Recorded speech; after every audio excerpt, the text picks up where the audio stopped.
Ce matin, dans les locaux de l'Université de Nantes, une question taraude ce groupe d'enfants. Comment aider Pingu, qui vient du Grand Nord, à traverser l'océan jusqu'en France? Pour réaliser l'expérience, Axel et David, deux animateurs de l'association Les Petits Débrouillards, proposent de n'utiliser que du matériel de la vie quotidienne.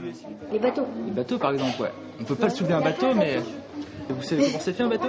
Bien évidemment, aucune solution n'est donnée à l'avance. Tout repose sur le questionnement et la démarche participative pour découvrir les phénomènes.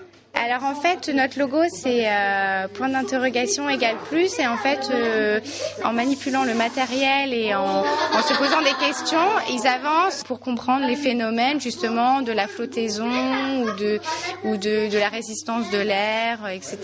Grâce à un peu de pâte à modeler et de la jugeote, les petites têtes blondes ne tardent pas à trouver la solution pour leur ami Pingu. Il fallait aplatir, vraiment aplatir, puis après les bords, fallait les mettre comme ça, les rassembler, puis après ça faisait un bateau. S'ils ont une culture scientifique derrière, s'ils aiment les sciences ou non, s'ils sont curieux, s'ils osent mettre en place leurs idées, s'ils osent discuter avec les autres, ça dépend vraiment de tout ça. Il n'y a pas tellement une question d'intelligence derrière, c'est vraiment le oser agir. Créée il y a plus de 30 ans au Québec, l'association Les Petits Débrouillards est le premier réseau associatif français de culture scientifique. Dès 3 ans et sans aucune limite d'âge, chacun peut donc faire travailler ses méninges sur des expériences simples et ainsi se rapprocher de l'univers scientifique et de ses mystères.